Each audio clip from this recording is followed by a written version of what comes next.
All right, man, fun Saturday in the well. We've had a couple of them, and this one definitely it's up there on the list. First of all, I have a ton of respect for Stephen F. Austin, and knew how hard this game was going to be. Just have watched them through the years, to be honest with you, and really the dominance they've had at this level, and what Brad Underwood started there, and then what Kyle's continued is really, it's really impressive. And we knew they were going to come out after halftime and make a run. I didn't expect it to be that fast, but I thought really, first of all, the margin that we built, the story's going to be, hey, they came back and then we made a shot, but the margin that we built, we needed every single bit of it.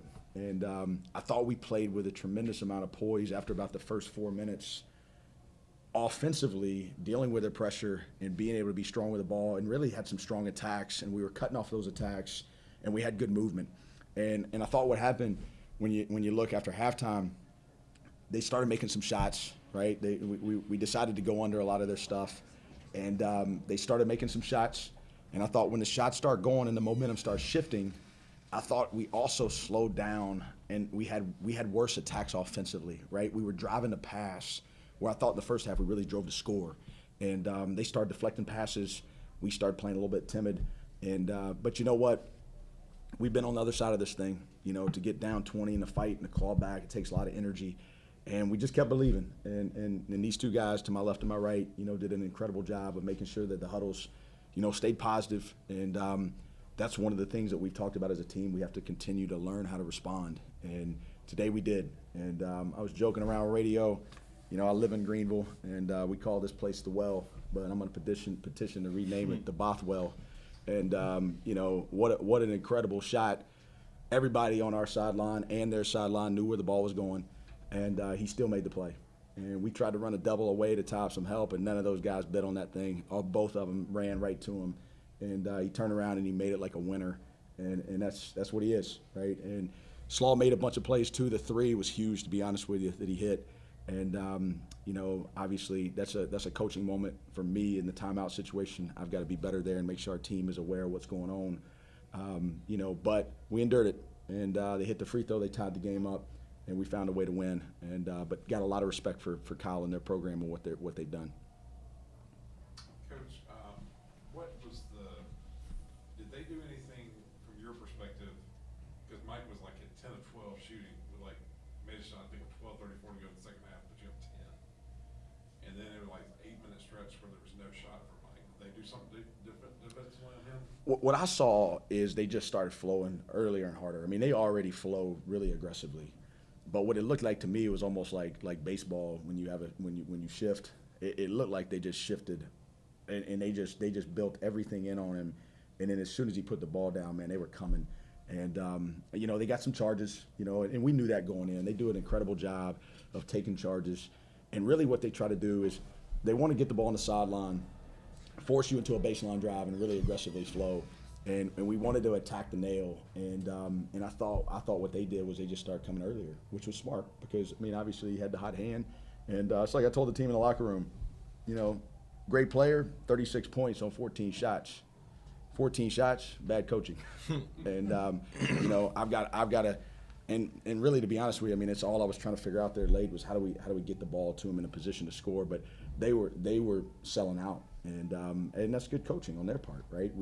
It wasn't necessarily our night with some other guys around it in terms of, shooting and having another hot hand. He was clearly the hot hand guy, but we kept force feeding it. We moved him to the point, just so we didn't have to enter to him. And it was one of those deals where, I was just, it's like I remember the days, South Carolina when I felt like Spurrier just giving it to Lattimore, over and over and over. But I was just trying to figure out any way to get him the ball.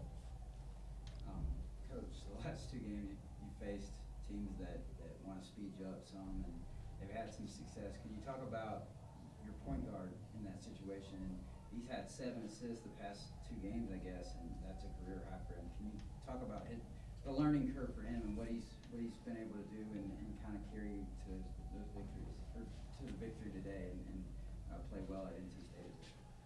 Well, I think if you look at it, you're talking about JP, right? Listen, the experience that JP Pegues is getting right now is going to pay so many dividends for us down the road.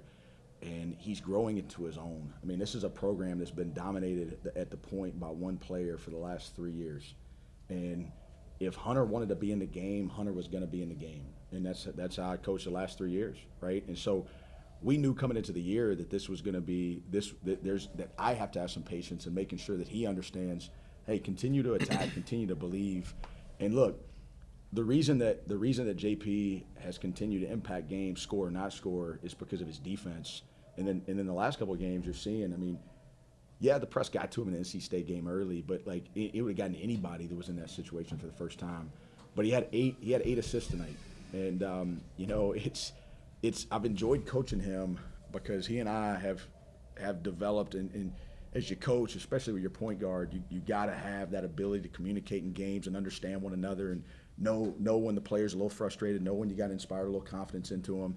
And he had a turnover and then another one kind of back to back, and I gave him that blow and I said, hey, you're gonna be fine, all right? You're going back in, like believe, okay?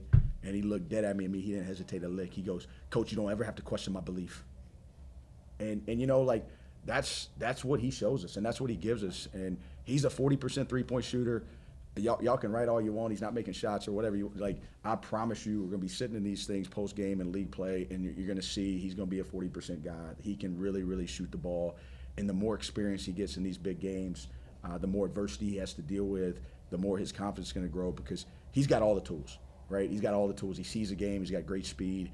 He's got the ability to finish at the A level. He's got the ability to use a ball screen. He's got the ability to shoot from the edges, and then he just defends. And you know, I think it's when we're looking back on this season, I think we're going to see that, hey, he had a huge impact on what we did.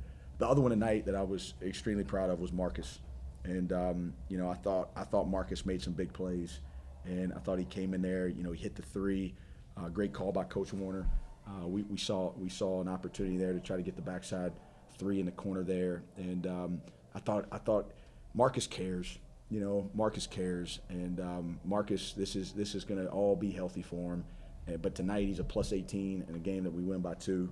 And I thought, you know, even though he only scored 5 points, he had 5 rebounds, and I felt him on the defensive end of the floor.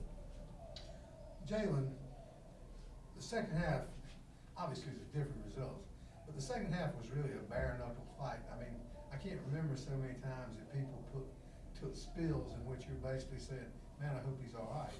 I particularly thought Garrett was probably went down, but I mean, it was sort of a gut check as far as standing up aggressively. What do you think? For sure. They're a tough team. They came all the way from Texas. They're not just going to lay down. We knew that.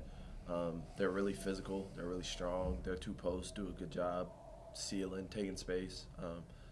It was a rock fight, like you said. You know, that's what you work all summer for. You build your body. We have a great strength staff who does a great job, you know, building us up, and then obviously Justin Games does a good job making sure we're healthy, so we can last in games like that. But most definitely, bodies flying everywhere, and you know, we take pride in being able to win those kind of games. Furman hadn't always been able to win those kind of games.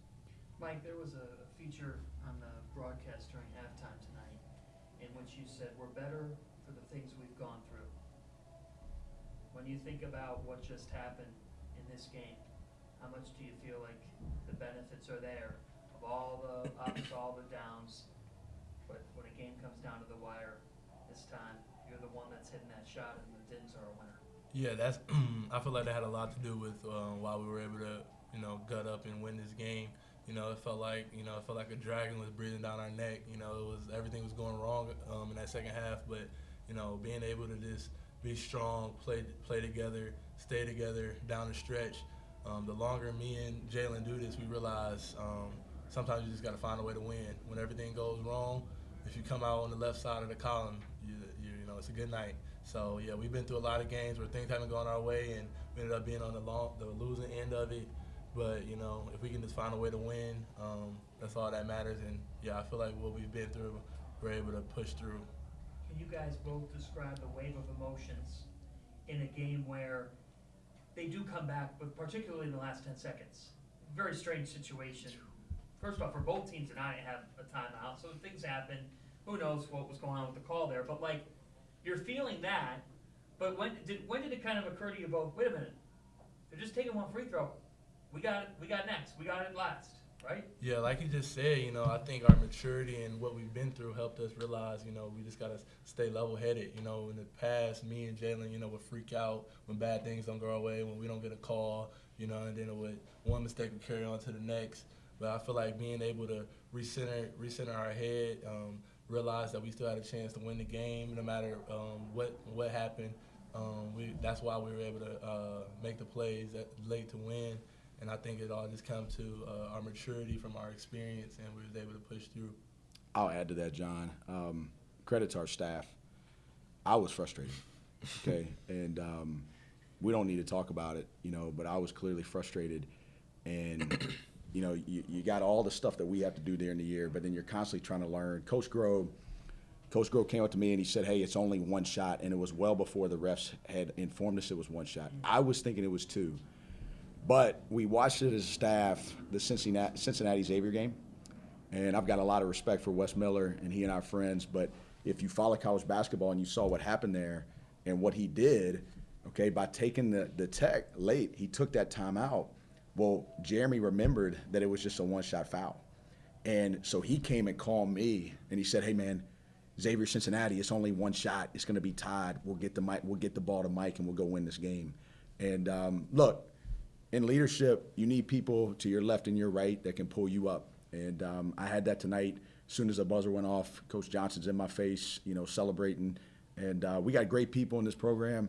We got great players. We got great staff. And this was a program win tonight. We needed every bit of it from everybody. And I thought that was pretty high level on Grove's part to be able to call that. What's that moment like in the hallway, with Kyle, that mutual respect? These two programs had never met. But it's clear that there's a respect factor between both you and Stephen F. Austin, and just the fact that both teams got better today from playing each other. Yeah, it's my wife could tell you. That watching them on film causes a lot of heartburn, and it's stressful. You're watching it, and not that I claim to be a control guy, but I like to kind of know what's going on in the game offensively, and I had to give up almost all calls tonight. Right, like they take play calls out of your hands. They really get you out of what you do. To be honest with you, as good as anybody I've ever seen. And in terms of just like for us, quote unquote systematic, whatever you want to say, like we got it to the elbow once tonight, and the post player that got it there was so mad, and like we knew it, right? And so I've never met Kyle. Tonight was the first time I'd met him, but we talked before the game, and just the respect that we have for their program, and just talking in there in the hall, they're gonna have a great year, especially when they get healthy. They got a couple guys that are still waiting to get back, but man, Jossel, he just made 3 after 3 tonight, and then we couldn't contain. I hate to mess his name up, but AJ, we couldn't contain AJ off the bounce there for a little bit, and then he started hitting threes, and they played with a tremendous amount of belief, right? Like when it got flowing, you could see their tradition, their program, their expectation to win. It was like it was going to be 2 programs swinging, and we got fortunate to be on the side of it. And I've already made a reference to the old ball coach. Might as well make one more. The ball bounced our way tonight, and we can say our prayers tonight and give thanks on that. Coach, I thought a big key in the first half was they had 9 offensive rebounds and no second chance points, and I guess they ended up with 14 and scored 6. I think one of those was a 3. So your defense, I thought your defensive effort was, even though things got a little hairy in the second half, I thought that speaks a lot to your defensive effort. When they did get an offensive rebound, there was no letdown. Yeah, that's something that we've emphasized, and Coach Johnson's done a great job with that. Going into the game, we were 8th in the country in defensive rebounding, and at halftime we were 66% on the defensive glass, which is not great, but it's something that they're elite at, right? They do an unbelievable job on the offensive backboard. And I didn't see, we were celebrating, I didn't see the percentage of what we finished for the game. But, yeah, that's something that we all felt like coming out of, we talked about, hey, we're better because of what we've been through. We felt like one of the reasons we felt, a few seconds short last year was our ability to cover the backboards on the defensive side. And our teams really embraced it, and we got a little frustrated. I felt like they had a couple of long ones that they got back. And, those are the tricky ones, right, especially when they're shooting threes.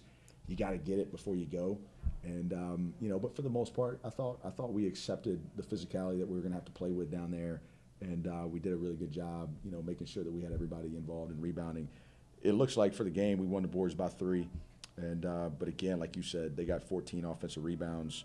But we must have, over the course of the game, done a pretty good job with physicality and verticality and continuing to play through the possession even when we allowed that second chance opportunity.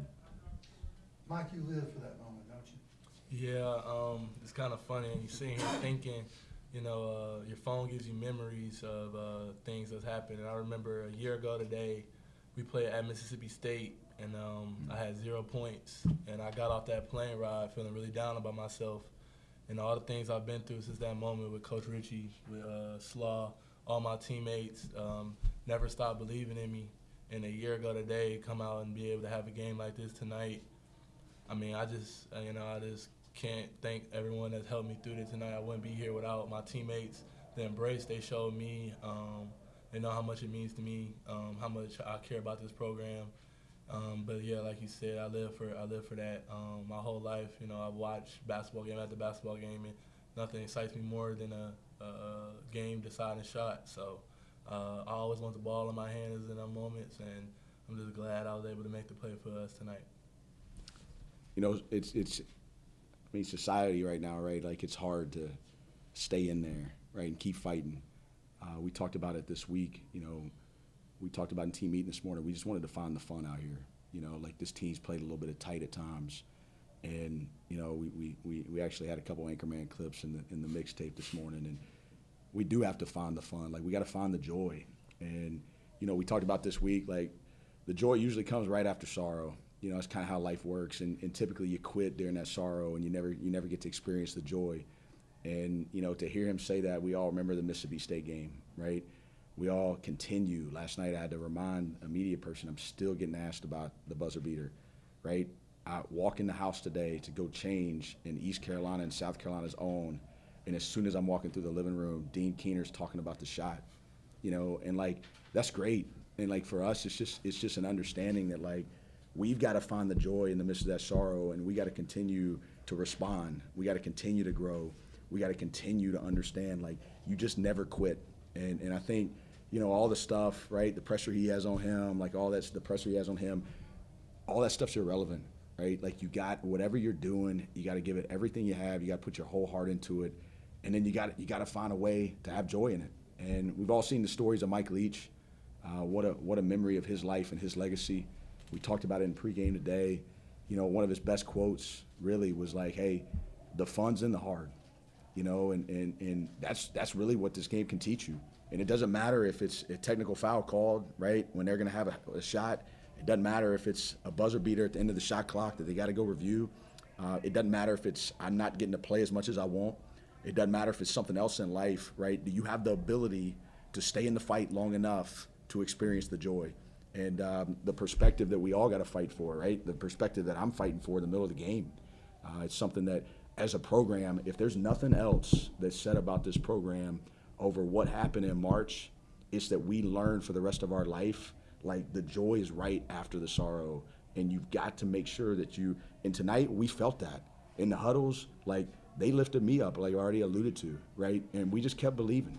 And, we're gonna continue to push through this. We're gonna continue to get the burden off of us, right, that we're all feeling. We're 9-4.